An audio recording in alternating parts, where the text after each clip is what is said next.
bet no one envies my position reading all those names this morning. They're not common, like Sarah or Steve or Chris or something like that. But they all have significance, and this is the genealogy of Jesus that we hear right when we start Matthew's Gospel. It's sort of like his credentials. It's backing up who Jesus is. It's the very way to begin of who Jesus Christ is. This is where he came from. This is where he came from. And when we think of, we talk about someone, we think of, royalty, or, it's the blood lineage, or, even in politics, whether if they're one of the Bushes or the Kennedys, you look at the lineage. Even our Prime Minister, Trudeau, it's tied to lineage and name recognition, and someone who's already been in politics who's known. So again, this is for Jesus, but it's much more powerful, because for the Jews, to the people that would read this, that would hear this, who would want to know this, it's very important, because there's key connections here. Obviously, we hear of, prophets that we have other books in the Bible attributed to, whether it be Amos, or you hear about Manasseh, you hear about all sorts of different people in this lineage of the book of Ruth. There's that connection, obviously Jacob, David, but the big names that they want to make you to focus on, and we hear it in those last two sentences from our Gospel, is the connection to King David, that Jesus is a descendant of King David, as well as a descendant of Abraham, their father in faith. Those are the two key names that they would look for.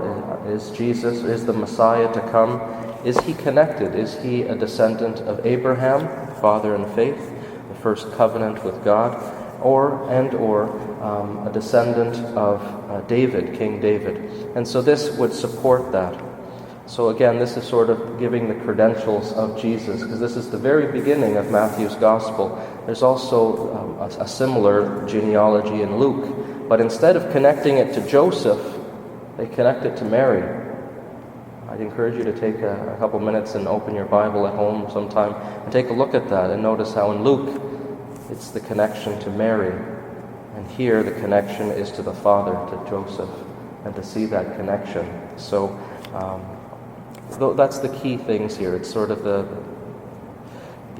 stock that Jesus comes from, the lineage that he comes from is important, and they separate it.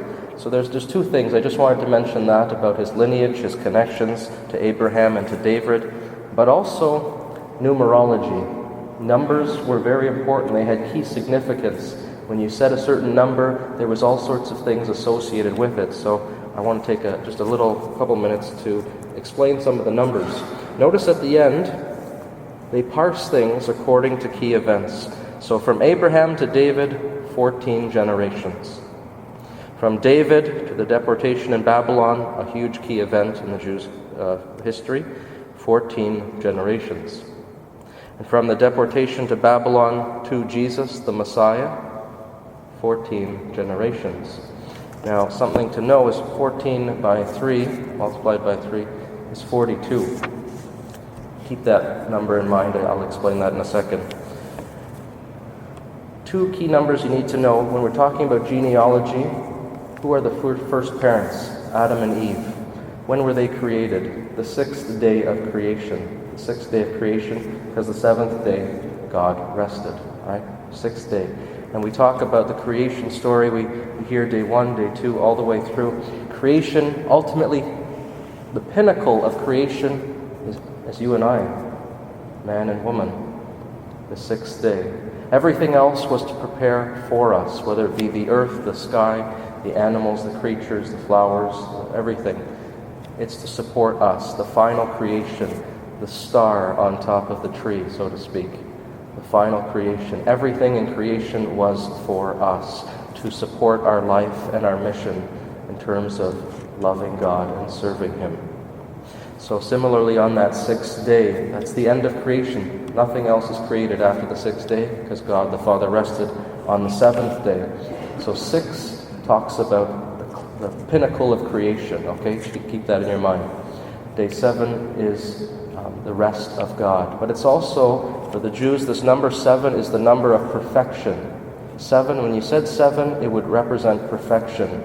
We hear about 7. How often should I forgive my brother who keeps sinning or offending me and stuff like that? Is it 7 times?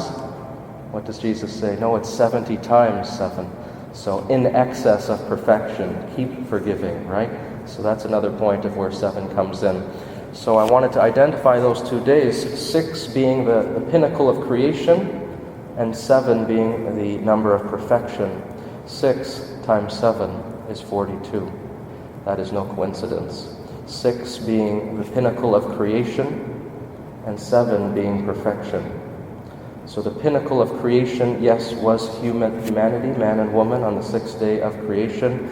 But the ultimate creation, the new Adam is Jesus Christ, who restores the original sin, who restores the fault of man, of disobedience from God. The perfect obedience of God the Father is Jesus.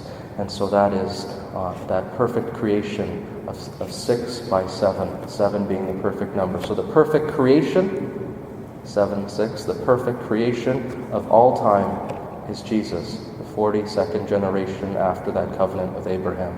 So just a tidbit of information to show that. And again, for Jews, numerology was important, and you said a number. And again, obviously, when you're talking about genealogy, you go back to Genesis, who is our first parents, Adam and Eve. So again, that connection would have been obvious to them, but maybe not so obvious to us on a cold, snowy morning Saturday, right before the 4th week of Advent. Brothers and sisters, let us never forget where we come from, who has saved us, and the beautiful perfection that we are called to.